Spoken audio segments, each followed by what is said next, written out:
majesté. Un chant de gloire pour notre roi des rois.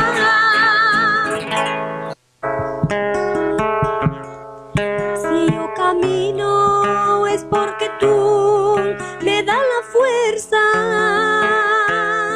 Si yo respiro Aleluya. es porque tú me das el aire. Si yo pienso, tú me das entendimiento. Si río lloro, tú me das el sentimiento.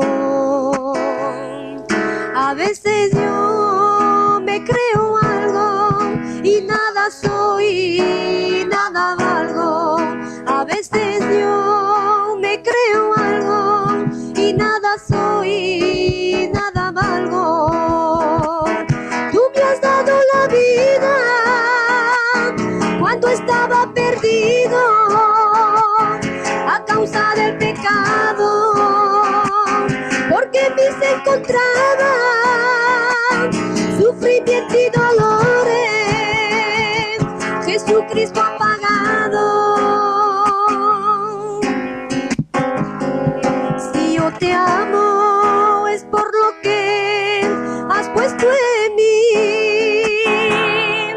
Si yo perdono es porque tú Aleluya. me has perdonado. Si lloro Santo es eres. porque tú me has enseñado. Si he cambiado es porque me has transformado. A veces yo me creo algo y nada soy, nada valgo. A veces yo me creo algo y nada soy, nada valgo.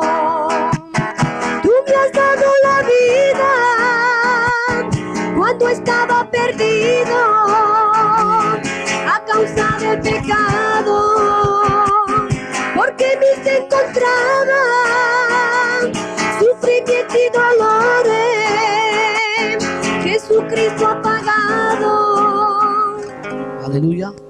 Amén. Qué bueno es estar todos los hermanos en armonía. Qué maravilloso eres, amando a los unos y a los otros. Aleluya. Qué bueno es estar todos los hermanos en armonía. Qué maravilloso eres, amando a los unos y a los otros. Amor, si no tienes amor, pídele al Señor amor para amar. Amor, si no tienes amor, pídele al Señor amor para amar. Deja de criticar y aene bien a tus hermanos.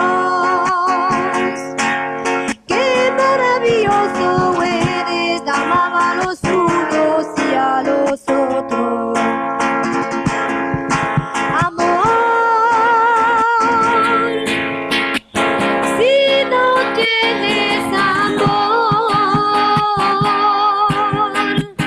pídele al Señor amor para amar. Amor,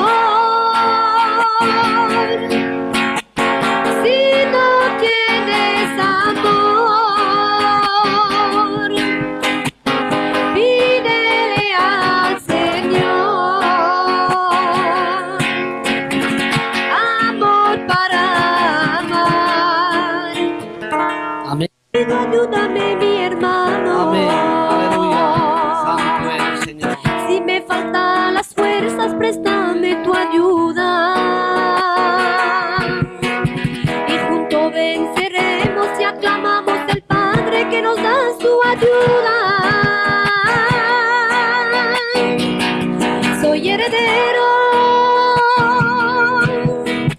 de una corona de vida. Soy heredero de la riqueza del Padre. Soy heredero. En su palabra está escrito y yo lo creo.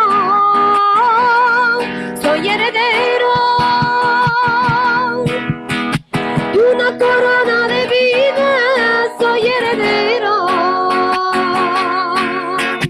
de la riqueza del Padre. Soy heredero. En su palabra está escrito y yo lo creo. Eres la estrella que resplandece mi vida. Aleluya. Mi fiel amigo, mi admirable consejero. La luz que me ilumina para poder andar en tu divina palabra. Soy heredero de una corona de vida. Soy heredero de la riqueza del Padre. Soy heredero. En su palabra está escrito y yo lo creo. Vous priez. Seigneur, que ce culte te glorifie. Que ce culte t'honore à toi seul. Tu nous as aimés, Seigneur. Nous voulons t'aimer. Tu ne veux pas autre chose en retour de l'amour que de l'amour. Seigneur, tu n'as qu'à faire des actes religieux. Tu veux que nous t'aimions. Aide-nous. Au nom de Jésus. Amen. Gloire à Dieu. Gloire au Seigneur. Voilà, j'étais entre deux messages. Mais je crois qu'il y en a un qui a triomphé. Il y a des confirmations, des fois en dirigeant les cantiques, des prières. Et le Seigneur nous conduit. On n'entend pas des voix pour dire voilà le message que tu dois prêcher. Mais on sent des directions dans nos cœurs. Et la direction, c'est une lecture que vous avez entendue, que j'ai prêchée avec tant d'années. Sûrement que vous réécoutez peut-être certains messages ou certaines lectures, bien entendu. Mais il y a tellement à dire. Il y a tellement de choses. Vous savez, je me disais, qu'est-ce que je vais dire? Et le Seigneur, comme s'il parlait dans mon cœur, je n'ai pas entendu une voix, mais je disais dans mon cœur, tu n'as rien à dire. J'ai à dire, moi. Qu'est-ce que vous voulez que je dise, moi? Mais Dieu a quelque chose à dire. Jésus aime l'Église. Et c'est certain que celui qui nous aime, c'est Jésus. Et qu'il prend soin de son Église. Qu'il veille sur ses brebis. Amen. Et qu'il veut les perfectionner. Qu'il veut les émonder. Comme le sarment. Comme cette vigne qui appartient au Seigneur. Et tout cela est l'amour de Dieu. Alors, je voudrais introduire par une lecture dans la parole de Dieu. Je ne sais pas exactement où le Saint-Esprit va nous conduire, mais ce qui est certain, c'est que lorsqu'il conduit, c'est dans des vers pâturages. Amen. Et c'est aussi près des eaux paisibles. Amen. Ça fait du bien, les eaux paisibles. Vous savez, les eaux troublées, on n'arrivera jamais à se voir à l'intérieur. Lorsqu'il y a paix, on se voit. Une eau qui est calme, on se voit à l'intérieur. Et le Seigneur veut nous conduire justement près des eaux paisibles. Et pour cela, nous allons faire une lecture dans l'évangile de Matthieu, au chapitre 3, du verset 13.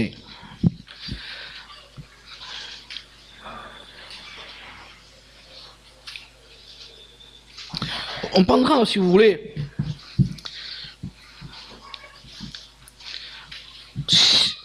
on peut lire un peu plus haut, parce que c'est une bonne lecture aussi, au chapitre 3 du verset 10. ces gens qui parlaient. Et il dira, déjà, la cognée est mise à la racine des arbres. Ça veut dire la hache. Elle est là déjà, à la racine des arbres. Tout arbre donc qui ne porte lui pas de bons fruits sera coupé et jeté au feu. Moi je vous baptise d'eau pour vous amener à la repentance. Mais celui qui vient après moi est plus puissant que moi. Je ne suis pas digne de porter ses souliers. Lui, il vous baptisera du Saint-Esprit et de feu. Il y en a qui parlent en langue, mais on a oublié le feu. Hein? Le feu, c'est la purification, c'est ce qui veut brûler. Amen. Toutes ces herbes mauvaises qu'il y a. Hein? Il a son vent à la main. Il nettoiera son air. Il amassera son blé dans le grenier. Mais il brûlera la paille dans un feu qui ne s'éteint point. Il a son vent à la main, il a la parole de Dieu. Il va nettoyer son air et le texte continue. Mais il brûlera aussi la paille dans le feu qui ne s'éteint point. Alors, verset 13, le texte dit, alors, Jésus vint de la Galilée au Jourdain vers Jean pour être baptisé par lui. Mais Jean s'y opposait en disant, c'est moi qui ai besoin d'être baptisé par toi et tu viens à moi. C'est moi qui ai besoin de toi et c'est toi qui viens à moi, dit Jean. C'est moi qui ai besoin de toi, pourquoi tu viens vers moi? Eh bien parce qu'il y a une collaboration entre Jésus et l'Église. Amen. Oui, bien sûr, si Jésus veut, il peut faire tout sans nous. Mais il veut faire éclater sa gloire à travers l'Église. Amen. Et il dit, tu viens à moi, Jésus lui répondit, laisse faire maintenant. Et toutes ces lectures qui sont si simples nous interpellent.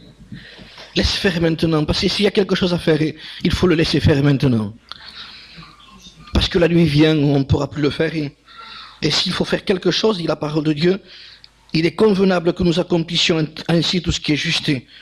Et Jean ne lui résista plus. Dès que Jésus eut été baptisé, il sortit de l'eau et voici les cieux s'ouvrirent et il vit l'Esprit de Dieu descendre comme une colombe et venir sur lui. Et voici une voix se fit entendre des cieux ces paroles. Celui-ci est mon fils bien-aimé en qui j'ai mis toute mon affection. Gloire au Seigneur. Trois choses sont arrivées qui sont ce qu'il y a de plus important pour le peuple de Dieu, pour l'enfant de Dieu. Le ciel ouvert. C'est ça qui comptait. Le ciel s'ouvrit. Le Saint-Esprit qui descend. Et la voix de Dieu qui se fait entendre. Et si nous avons besoin de trois choses sur la terre, c'est bien de celle-ci. Le ciel ouvert. À quoi ça sert de prier avec le ciel fermé? Pourtant la Bible dit qu'il y avait un peuple qui priait. Et certains chrétiens qui priaient, pourtant le ciel était fermé. Je ne sortirai plus avec vous, disait Dieu. Parce que le ciel était fermé en un mot. Hein. Mais ce matin, je voudrais parler et encourager le peuple de Dieu. Vis-à-vis de ce texte qui est très important. Dès que Jésus était baptisé, il sortit de l'eau. C'est-à-dire dès que Jean a obéi. Dès que Jean n'a plus résisté. Dès que Jean s'est plié à ce que le Seigneur lui demandait. Et ce texte vient et dit, il est convenable que nous accomplissions ainsi tout ce qui est juste. Il est convenable, je dirais, ce matin, pour chaque enfant de Dieu, d'accomplir ce qui est juste. Moi, je vois ici, dans cette scène de Jésus-Christ, le vrai sens de l'humilité. L'humilité personnifiée. Le Christ lui-même. N'ayant pas demandé que ce soit ni un chérubin, ni un séraphin, ni un ange, ni un archange qui le baptise, mais un homme vêtu d'un vêtement de chameau. vivant dans les déserts, se nourrissant de sauterelles. Un homme qui, humainement parlant, n'avait aucune valeur. C'est vers lui que Jésus va. Et il dira, il est convenable que nous accomplissions aujourd'hui. Il est convenable que nous l'accomplissions parce que c'est le moment de Dieu. Tout ce qui est juste, tout ce qui est convenable. Quelle humilité. Je dirais, s'il faut être humble, c'est pas simplement de dire, Seigneur, je m'humilie. Mais la vraie humilité, c'est de marcher dans l'humilité. Ce qui est agréable à Dieu, dira la parole de Dieu, vous connaissez ce texte, ce que Dieu préfère par-dessus tout, ce qu'on pourrait offrir à Dieu, des torrents d'huile, des milliers de béliers. Et tout ce qu'on pourrait offrir à Dieu ne servirait à rien, si ce n'est que ce que le Seigneur nous demande, dit la parole de Dieu, ce que Dieu demande de toi, homme, c'est que tu marches. Il n'a pas dit c'est que tu t'humilies. C'est que tu marches dans l'humilité. C'est plus quelqu'un qui marche dans l'humilité que quelqu'un qui s'humilie dans une église. Ça a plus d'effet quelqu'un qui s'humilie dans une église que quelqu'un qui marche dans l'humilité. Parce qu'on l'entend. Mais l'autre marche, l'autre vit. Ses contacts sont des contacts d'humilité. Sa vie elle-même est une vie d'humilité. Ses rapports avec ses frères sont des rapports d'humilité. Il ne vient pas apporter pour être plus, il vient chercher. Ce sont des contacts spirituels. Et l'exemple même, n'est-ce pas celui de Jésus? Quel est l'exemple le plus grand, le plus merveilleux pour nous, si ce n'est que celui du Christ? Vous savez, pour pouvoir, je dirais, pour pouvoir être humble, je crois que l'humilité se lie avec l'amour. On ne peut pas être humble si on n'aime pas. La vraie humilité est liée à l'amour. Et le fait que Jésus-Christ s'est approché justement de Jean a été un grand acte d'humilité. Et il dit, il est convenable. Et je ne sais pas si on se laisse interpeller ce matin par ce texte-là. Il est convenable, frère,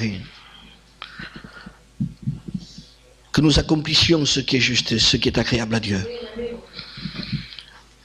Jésus n'en avait pas besoin, mais il a été l'exemple. Parce qu'il disait, avec la participation de Jean, il est ensemble, il est convenable que nous, pas que je, mais que nous ensemble, qu'avec l'Église. Jésus l'a déjà fait, mais il veut le faire avec l'Église. Il veut que là où Jésus s'est courbé, l'Église se courbe. Là où Jésus s'est humilié, il veut que l'Église s'humilie. Il veut que nous participions à sa nature divine. Il veut que nous lui ressemblions. Là où Jésus a aimé, il veut que nous aimions. Et ça, c'est la nature de Jésus. Dans l'Église, il ne peut pas y avoir une autre nature. Jésus disait, le prince de ce monde vient, il n'a rien en moi. Je ne lui ressemble en rien. Et ça, c'est l'Église. Et Jésus veut que l'Église lui ressemble. Nous sommes l'image du Christ sur la terre. Terrible. Il est convenable que je m'en aille. Je m'en vais vous préparer une place, afin que là où je suis, vous y soyez aussi. Mais c'est le but de Jésus-Christ que l'Église soit ce que Jésus a été. C'est possible, c'était impossible avant que Jésus ne vienne. C'est devenu possible après la croix. À la croix, tout a été accompli. C'est de l'incrédulité que de venir à Jésus et dire je ne peux pas, je n'y arrive pas. Ça ne se fera jamais. De l'incrédulité. Parce que Christ a tout accompli. Amen. Et une des choses que je disais qui est impératif entre l'humilité Et l'amour, ça se lit réellement. L'humilité conduit à l'amour. Et je dirais même que l'amour conduit à l'humilité. C'est pareil, si quelqu'un a humilité, il s'abaisse. Et vous savez, il y a une force dans l'amour. J'étais en train de lire un texte qui est venu à mon esprit, que j'ai cherché tout à l'heure, dans les Cantiques et des Cantiques. Il dit, au chapitre 8, du verset 6, à la fin, à peu près à la moitié du texte, nous avons le verset 6. Mets-moi comme un sceau sur ton cœur, comme un sceau sur ton bras, car l'amour est fort comme la mort. C'est fort, hein? L'amour est fort comme la mort. S'il y a une chose qui est puissante sur cette terre, ce n'est pas une grande église, ce n'est pas un grand chapiteau, ce n'est pas un stade rempli de monde. C'est là où il y a l'amour dans l'église. Un chrétien qui aime est un chrétien qui est fort. Fort, l'amour, nous avons peut-être... Nous ne pourrons pas calculer la puissance de l'amour. Mais le texte dit que l'amour est fort comme. Et je vais vous dire une chose. Lorsque je pensais à ce texte ce matin, des exemples sont venus à mon esprit. Jésus devant la mort. Non pas devant sa propre mort à lui.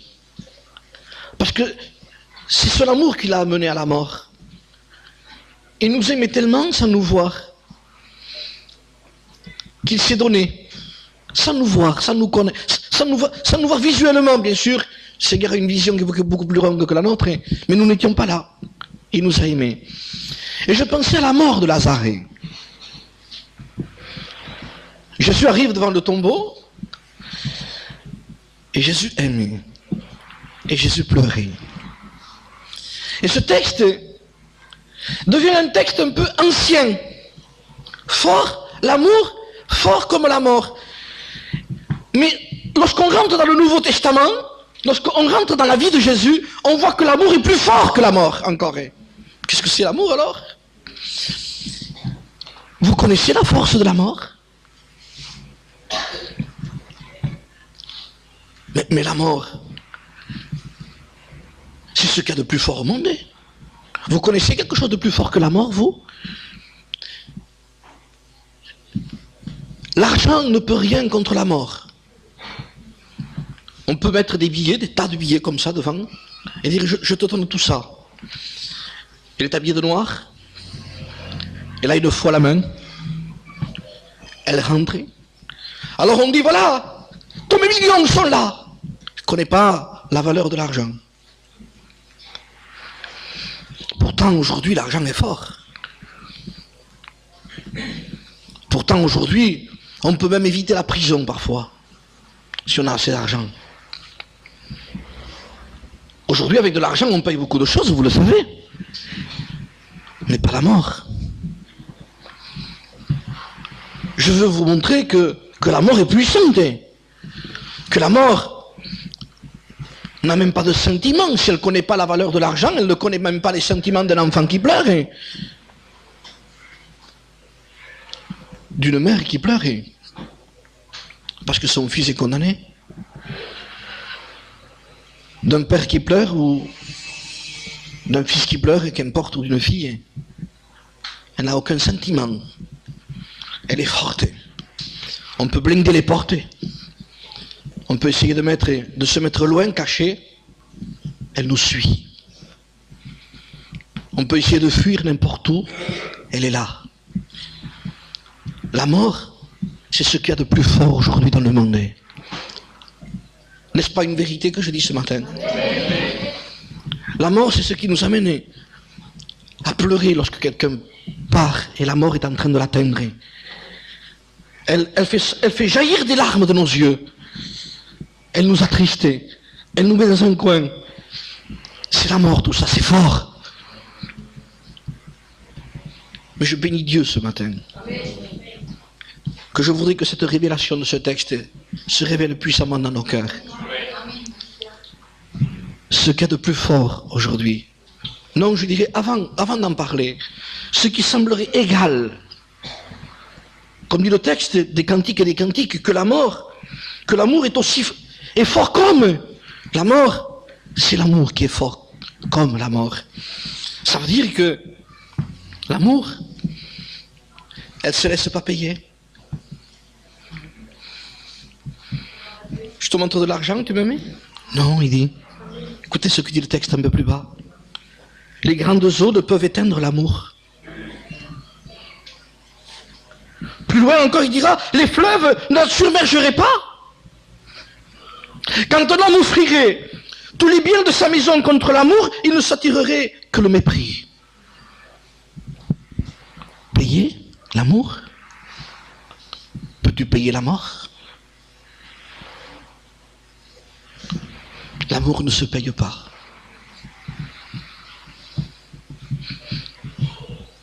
L'amour, et je demande pardon à Dieu parce que je ne sais pas en parler.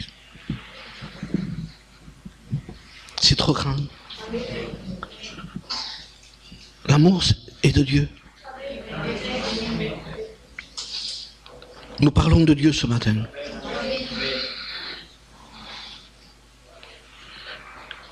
Rendez-vous compte que ce que dit la parole de Dieu, on peut être illettré. S'il le faut, on ne connaît pas les Écritures. S'il le faut, on peut rester et ne pas avoir de Bible dans certains pays.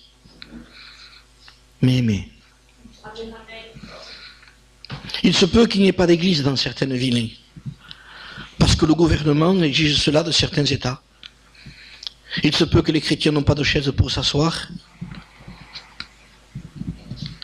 Mais l'amour ne regarde pas ça. Et ceux qui n'ont pas de Bible, peut-être dans certains pays, ceux qui n'ont pas de vêtements, ceux qui n'arrivent même pas à s'asseoir dans une église, ceux qui n'ont pas de local pour se réunir, et ceux qui n'ont pas la liberté de pouvoir le faire, connaissent Dieu.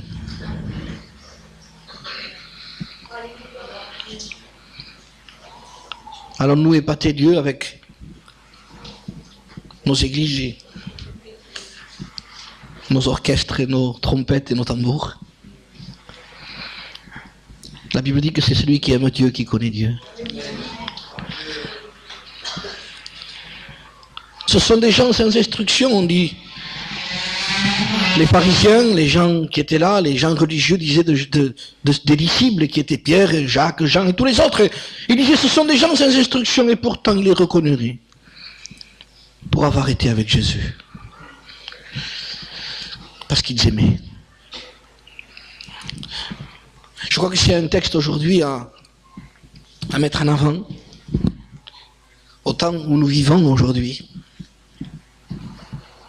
c'est ce que le diable vient essayer de refroidir.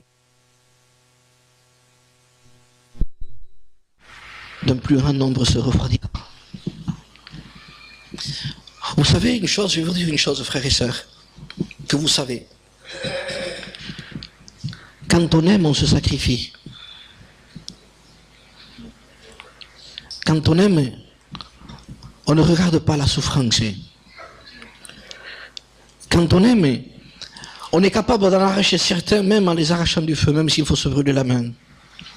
Sauvez-en d'autres, dit la parole de Dieu, en les arrachant du feu. Aujourd'hui, ce qu'il y a de plus important que la Bible voudrait nous rappeler, frères et sœurs, ce n'est pas d'avoir de belles prédications, ni d'avoir des beaux cantiques seulement, ni de ressentir des frissons, mais d'aimer.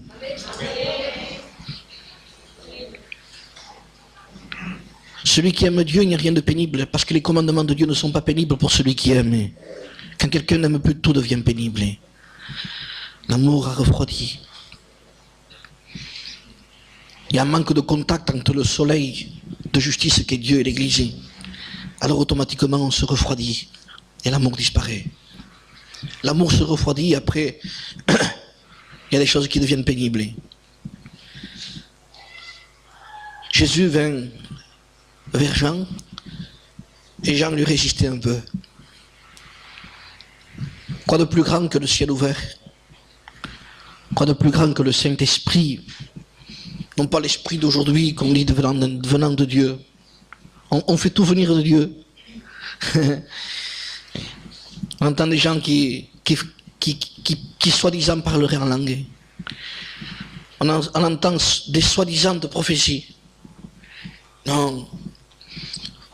Pour que le Saint-Esprit descende, il faut que le ciel soit ouvert avant. Il y en a qui veulent faire descendre l'Esprit sans que le ciel soit ouvert. Et ce qui permet d'ouvrir le ciel, c'est de se soumettre à Dieu. De ne plus résister. Jean ne lui résista plus. Il y a une résistance encore qui voudrait dominer l'être humain. Souvenez-vous de cette parole de Samuel de la part de Dieu à Saül. Saül, la désobéissance est aussi coupable que la divination. Et la résistance ne l'est pas moins que l'idolâtrie. Et quand on compare ce texte, résister, c'est être idolâtre. Et dans le fond, c'est vrai, tu vas dire, mais je ne me prosterne pas devant des idoles, moi, je jetais tous les saints.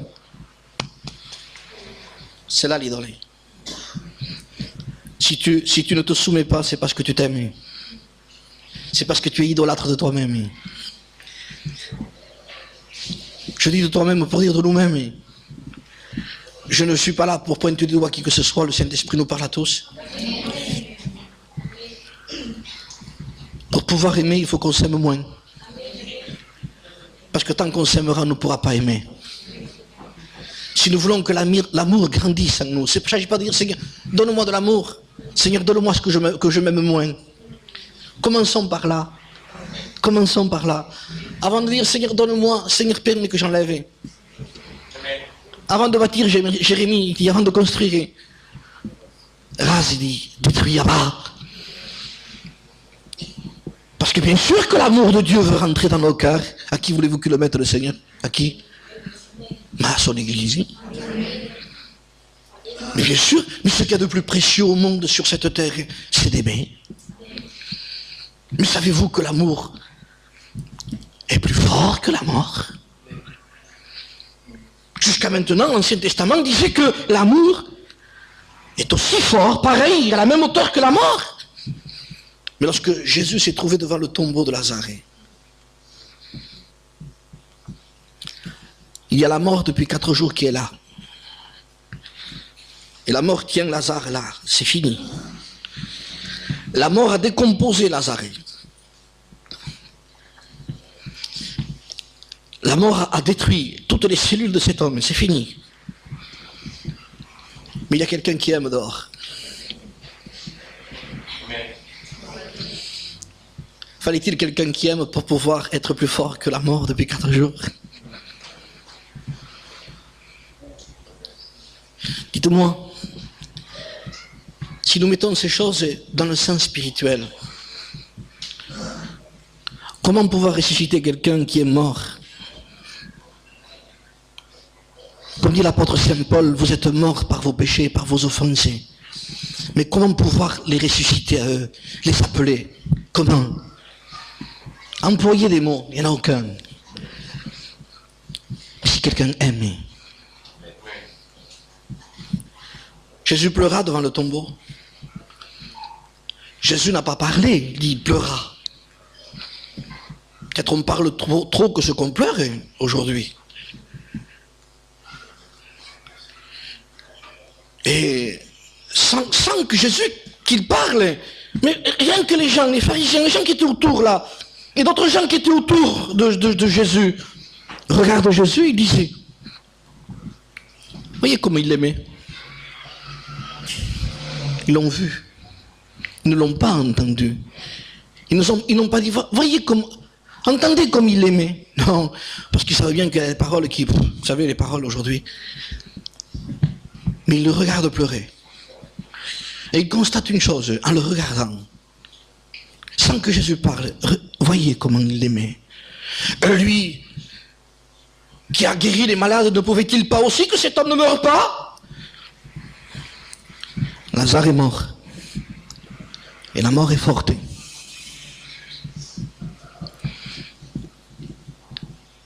il y a quelqu'un qui aime et qui est plus fort que la mort. C'est justement celui dont nous parlons ce matin. Et qui veut mettre ce trésor, Mais c'est ça le trésor. Vous croyez que le trésor c'est les dons spirituels? Merci Seigneur. Vous croyez que les trésors c'est la guérison divine? Nous glorifions le Seigneur pour toutes ces guérisons qu'il y a. Mais quand il est question de trésor dans un vase de terre, c'est l'amour de Dieu en nous. C'est tout. C'est l'amour de Dieu en nous. Ce qu'il y a de plus grand aujourd'hui. Ce que le diable a volé pour le remplacer par de la routine. Par des gestes religieux. Je te loue. Ce que le diable a voulu remplacer par des frissons. C'est ce précieux trésor qui a la puissance d'être plus fort que la mort. L'amour est plus fort que la mort. L'amour est plus fort que la haine. Mais c'est fort. Ça n'a rien à voir avec les choses extérieures, et ça n'a rien à voir avec la faiblesse. On peut être faible mais rempli d'amour. C'est justement ceux qui sont les plus faibles, qui sont le plus remplis d'amour. Parce que Dieu n'a pas besoin de notre personnalité à nous. Parce que Lazare n'avait pas besoin d'un bon professeur ni d'un bon docteur. Parce que les amis de Marthe et de Marie, c'était de ceux qui pouvaient venir pleurer avec lui. Et avec eux, c'est tout. Mais on n'a pas besoin de ça, on a besoin de quelque chose de plus fort. Et aujourd'hui, qu'a besoin le monde d'aujourd'hui? Qu'a besoin nos familles? De l'amour. Qui peut appeler ce qui est mort pour le ramener à la vie. Tant qu'il n'y a pas d'amour, frères, nous ne ferons que pleurer devant un tombeau. Tant qu'il n'y a pas d'amour, nous ne ferons que constater qu'il y a 4 jours qu'il est mort et il sent déjà. Tant qu'il n'y a pas d'amour, nous aurons une connaissance des textes. Nous savons que tout ce que tu demanderas au Père, Dieu te l'accordera. Marthe, qui connaissait beaucoup de choses, mais tant qu'il n'y a pas d'amour, tant qu'il n'y a pas l'amour de Dieu dans nos cœurs, tant qu'on ne cherche pas cette puissance atomique qui ne détruit pas simplement que des villes, que des murs, mais qui est capable de renverser toute forteresse construite par le diable, qui est capable de nous faire aller là où on ne voulait pas aller, et de nous faire faire ce qu'on ne voudrait pas faire humainement parlant. Il n'y a que cette puissance-là qui nous permet de le faire. Il n'y a que cette puissance qui permet à des missionnaires de prendre leurs enfants et de partir dans des endroits où il n'y a pas d'eau, où il n'y a pas de nourriture, où on vit sans lumière pour annoncer l'évangile. Il n'y a que cette puissance qui nous permet de pleurer pour des gens qu'on n'a jamais connus, qu'on n'a jamais vus. Il n'y a que ça, le monde a besoin d'une église qui aime. Le monde a besoin que l'amour de Dieu soit répandu dans nos cœurs par le Saint-Esprit. Nous n'avons pas besoin simplement de chercher des beaux cantiques, des cantiques mondains. On n'a pas besoin d'essayer d'amener les gens par des méthodes qui, soi-disant, seraient spirituelles aujourd'hui. Le monde a besoin d'être aimé. Le texte qui a bouleversé les vies de millions d'hommes sur cette terre. Vous savez quel c'est? Car Dieu a tant aimé les hommes qu'il a donné son Fils unique afin que quiconque croit en lui ne périsse pas, mais qu'il ait la vie éternelle. Oh, ce texte, qu'est-ce qu'il a fait ce texte? Il a bouleversé depuis qu'il est prêché. Alléluia. Amen. Depuis que les hommes comme Finney, Wesley, Spurgeon et tant d'autres, ces noms qui résonnent encore aujourd'hui parce que ces hommes ont laissé des traces. Un jour, un homme comme Spurgeon était en train de tester dans un local pour pouvoir voir si ça s'entendait bien. Je ne me souviens pas comment ça s'appelle ça. Alors il essayait de tester, et il parlait, et il a cité un texte de la Bible, un texte. Et il y avait un plombier qui était en train d'arranger un tuyau ce jour-là. Il y avait personne, il était en train d'essayer l'estrade, de voir comment les chaises étaient mises. Et il a monté en de l'estrade pour citer un texte, pour voir si ça s'entendait bien. Le plombier l'a entendu. Il était en train de travailler, il s'est arrêté. La parole de Dieu a pénétré son cœur, parce qu'il y avait un homme qui parlait de Dieu, qui aimait Dieu, et qui laissait l'amour de Dieu pénétrer. Connaissons-nous quelque chose de plus fort que l'amour? Ce qu'il y a de plus fort aujourd'hui dans ce monde, c'est la mort. Mais l'amour est plus fort que la mort. Alors, c'est le sommet. Si je dis que l'amour est plus fort que la mort, je dis que Jésus est plus fort que la mort parce que Christ a vaincu la mort. Et l'apôtre Saint Paul va exprimer avec joie. Mort, il dit. Comme s'il défiait la mort. Ô mort, où est ta puissance? Ô mort, où est ton aiguillon? Christ a vaincu la mort et a mis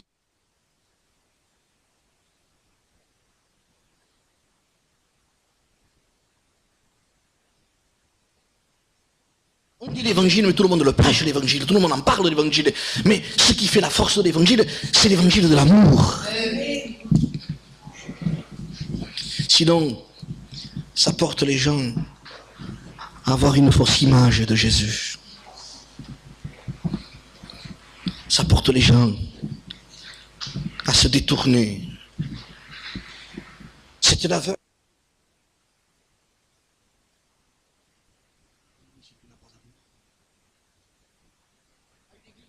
Qu'est-ce que tu veux que je vienne faire, moi? Que je sorte des catholiques pour aller chez les protestants, des protestants pour aller chez les rabbins, et des rabbins pour aller chez les pentecôtistes, que j'y fasse, moi? Si c'est pour m'amener dans une autre religion. Mais c'est un aveugle qui conduit un aveugle. Quand quelqu'un a de l'amour, il prend cette personne par la main et il la conduit à Jésus. Il la conduit à la vie avec Dieu. Il la conduit au pardon des péchés, à celui qui a le pouvoir de pardonner les péchés, à celui qui donne une vie nouvelle, à celui qui dit aujourd'hui vous pouvez vivre tranquille, parce que la dépression vient d'un manque d'amour. Quand on aime, on est en paix. Jean ne résiste pas ce matin. Il est convenable que nous accomplissions tout ce qui est normal. Nous ne soyons pas plus saints que Dieu. Moi, je me sanctifie. La vraie sanctification, c'est d'aimer. Quand quelqu'un aime, il se sanctifie. Cherchez l'amour et la sanctification, ou la paix et la sanctification, vous trouverez souvent ces textes. S'il n'y a pas d'amour, il n'y a plus rien. Paul rappellera, nous sommes un airain qui résonne. Quel bruit! Quel bruit! Quelque chose qui est vide. Que du bruit.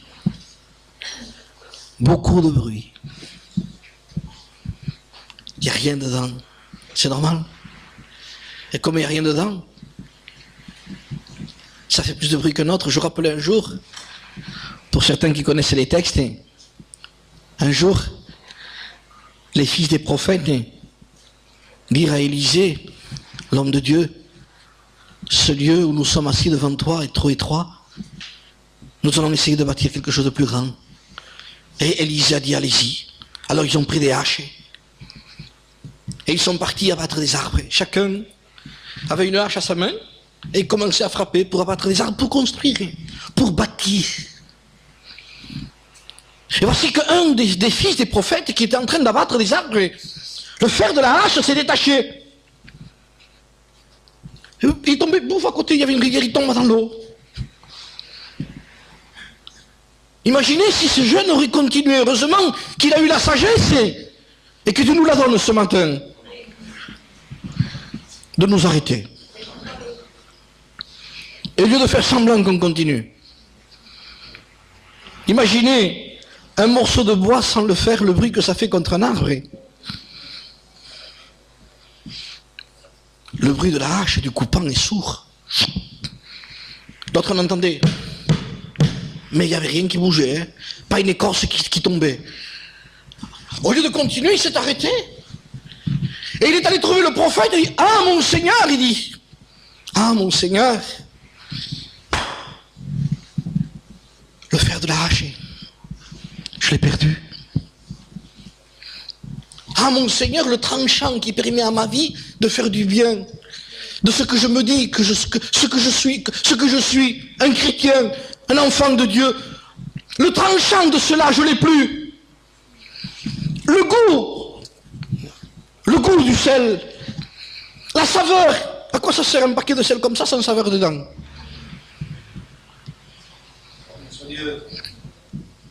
Ça vous est pas arrivé de mettre du sel en disant jamais, il sale pas ce sel, dis donc.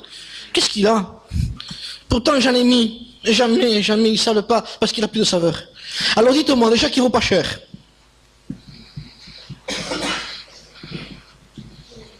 Vous en avez 1 kilo pour 1 franc.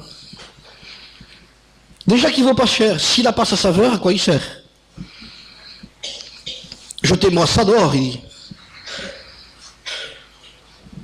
Alors imaginez déjà, pour nous-mêmes, enfants de Dieu, déjà qu'on ne vaut pas grand-chose. Que déjà, au départ, nous avons été choisis parce que nous sommes vils et que parce que nous sommes moins que les autres. Que le choix de Dieu ne s'est pas fait parce qu'il y avait des ténors chez nous, ou des vedettes, ou des gens qui marquaient bien, des Miss France ou des Miss ou n'importe quoi, mais que Dieu nous a choisis parce que justement nous étions les moins que les autres. Il a pris les choses faibles parce qu'on était faibles, parce que c'est pour ça qu'il nous a choisis. Alors, n'oublions pas le choix de Dieu. Il nous a choisis pour que justement ce trésor qu'il va mettre en nous, et pour qu'on ne dise pas quel beau vase, mais que des belles fleurs. Parce que le vase est laid. N'oublions pas, frères et sœurs, que nous avons été choisis pour que Dieu répande dans nos cœurs l'amour par le Saint-Esprit. Mais c'est pour ça qu'on est des vases, nous. Pourquoi faire? Parce qu'il va être en nous la Sainte Seine, les dons spirituels. Mais non, tout ça, ça va disparaître, il dit. C'est pour un temps, pour nous édifier, à nous amener toujours à chercher l'amour. L'édification des dons spirituels, c'est pour dire, frères, cherchez l'amour. Mais c'est ça l'édification. Frères, vous avez diminué dans la vie spirituelle parce que vous manquez l'amour. Mais le but, c'est parce qu'on manque d'amour toujours. Mais les dons spirituels vont cesser. Et au lieu de continuer, en oubliant que ce qui est le plus important, le tranchant, nous l'avons, dira les hommes de Dieu, cet homme de Dieu va dire, ah mon Seigneur, le fer de la hache, je l'ai perdu. Et l'homme de Dieu s'approche et dit, où l'as-tu perdu? Vous connaissez cette église d'Éphèse? Il dit, je sais qu'en toi il y a beaucoup de choses, que tu reconnais le vrai serviteur de Dieu du faux serviteur de Dieu et de celui-là, et de telle chose, Mais il dit, ce que j'ai contre toi, c'est que tu as abandonné, il dit, ton premier amour, il dit, souviens-toi. C'est le texte se rapporte à ça. Où est-il tombé? Souviens-toi où tu l'as perdu. Souviens-toi. Alors, cet homme, ce jeune prophète, ce fils de prophète, prend Élisée, il dit, ah mon Seigneur, il est tombé là à peu près. Je me souviens où c'est qu'il a fait les éclats, les ronds, parce que peut-être on ne sait pas le lieu exact, mais on a vu à peu près par l'éclat que ça a fait, les ronds que font dans l'eau, quelque chose quand on le jette, il dit, par là Seigneur, par là mon Seigneur. Et regardez avec quoi l'homme de Dieu ramène le fer à mort. La Bible nous ramène à la croix. L'homme de Dieu, Élisée, prend un morceau de bois. La prédication de la croix, frère, qui est toujours encore et encore aujourd'hui une folie pour celui qui périt, mais une puissance de Dieu pour nous qui sommes croyants. cet homme de Dieu prend un morceau de bois, il dit, et il le jette à l'endroit. Là où le fer était tombé. Que s'est-il passé? La Bible dit que le fer a submergé, il est remonté. Est-ce que le bois a été dessous le chercher? Je ne sais pas. Est-ce qu'il est monté tout seul à la surface? Je ne sais pas. Mais le fait est, c'est que le fer est revenu. Mais où? À celui qui a la puissance plus forte que la mort. Jésus.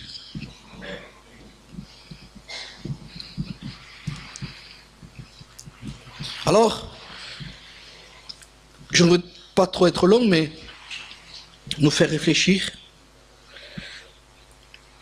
Pensez à certaines prières du Christ. Pensez à sa vie. Voir les traces qu'il nous a laissées. Et dire, Seigneur, je ne peux pas me tromper. C'est ce que tu veux pour l'Église. C'est ce que tu veux pour moi, Seigneur. J'ai besoin, Seigneur Dieu, comme une éponge qui, vous la mettez dans une bassine d'eau. Mettez un peu d'eau dans une bassine, vous prenez une éponge sèche et vous la mettez dedans. Vous allez voir comment elle s'absorbe.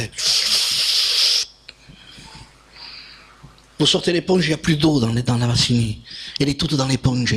Seigneur, je voudrais être une éponge aux côtés de toi. David, inspiré par le Saint-Esprit, disait, comme une terre aride et desséchée, ainsi mon âme te contemple. Vous avez vu une terre sèche et craquelée par le soleil, parce qu'il n'a jamais plu? Prenez un verre d'eau dedans comme ça. Vous la versez dessus. Elle se l'est bu. Et il dit, c'est de cette façon que je veux te contempler dans l'amour, je veux t'aimer, je veux cet amour. J'ai besoin d'aimer. L'amour ne cherchera pas son intérêt. L'amour ne périt jamais. L'amour nous promet, frères, qu'aucune occasion de chute ne sera en nous. C'est la signature, l'assurance d'un salut. C'est le sceau de Dieu en disant, je signe, c'est scellé, tu tomberas pas par ce texte-là, aimé. Si on oublie ça, on peut faire ce qu'on veut. On peut faire beaucoup de choses. Il n'y aura rien. Connaissez-vous quelque chose de plus grand que ça? Eh bien, fouillez dans la Bible, fouillons ensemble. Nous trouverons que ce qu'il y a de plus fort aujourd'hui, c'est l'aimer. Ce qui nous ramènera à l'humilité, c'est aimer. Il est convenable maintenant s'il y a à faire quelque chose. Jean est allé vers Jésus. Jésus est allé vers Jean, il y avait une contribution ensemble. Et Jésus s'approche de Jean et lui dit maintenant, il est convenable que nous accomplissions. Il faut le faire aujourd'hui. Et à partir de ce moment-là, de l'acceptation, moi j'avais beaucoup de choses à dire, je crois que c'est assez. Mais à partir de l'acceptation de cela, le ciel s'est ouvert. Le ciel s'est ouvert. Il n'y a aucun cantique spirituel qu'on puisse dire, celui-là il est beau de cantique, hein? Il est beau, vous allez voir. Un cantique n'ouvre pas le ciel. Une guitare non plus. Un piano non plus.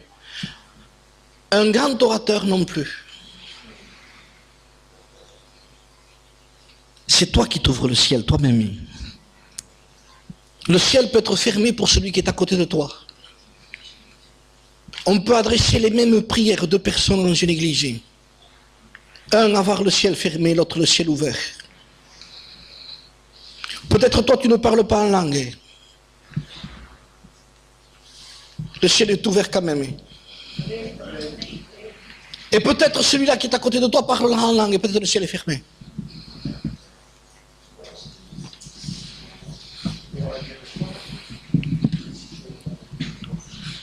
quand nous parlons du vrai, parler en langue. Laissons le ciel qui s'ouvre. Parce que pour que les dons puissent se manifester sur l'église, il faut que le ciel soit ouvert avant. Alors après, Dieu répand le Saint-Esprit et le Saint-Esprit descend. Et non simplement le Saint-Esprit descend, la voix de Dieu se fit entendre. Alléluia. Des prédications, tu en as écouté des centaines, mais peut-être tu n'entends plus la voix de Dieu. Parce que la voix de Dieu nous amène à l'obéissance, frères. La voix de Dieu nous fortifie.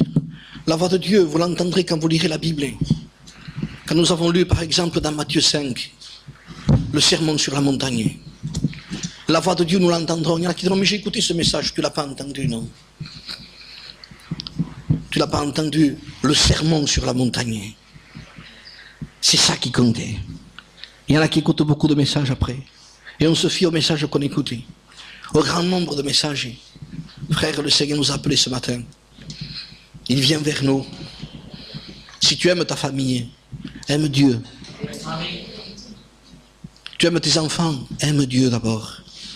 Parce que si on l'aime à lui, on saura comment aimer nos enfants. Nous aurons la force de les appeler parce que nous aimerons. Et si nous avons de l'amour, nous saurons que l'amour est plus fort que la mort. Lazare, a dit Jésus, sors. Et comme l'amour est plus fort que la mort, Lazare est sorti.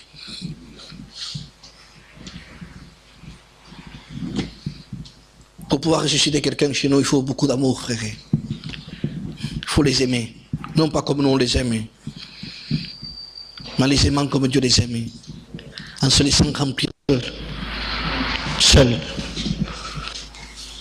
Tu savais, tu connaissais, tu as entendu. Voilà ce que le Seigneur nous rappellera. Voilà. Texte que je veux terminer ici avant de finir. La Bible dit que Dieu vient punir ceux qui ne connaissent pas Dieu. Et ceux qui n'obéissent pas à l'évangile aussi. Ce n'est pas ceux qui me diront Seigneur, Seigneur qui seront sauvés. Ce sont ceux qui écoutent la parole de Dieu et qui la mettent en pratique.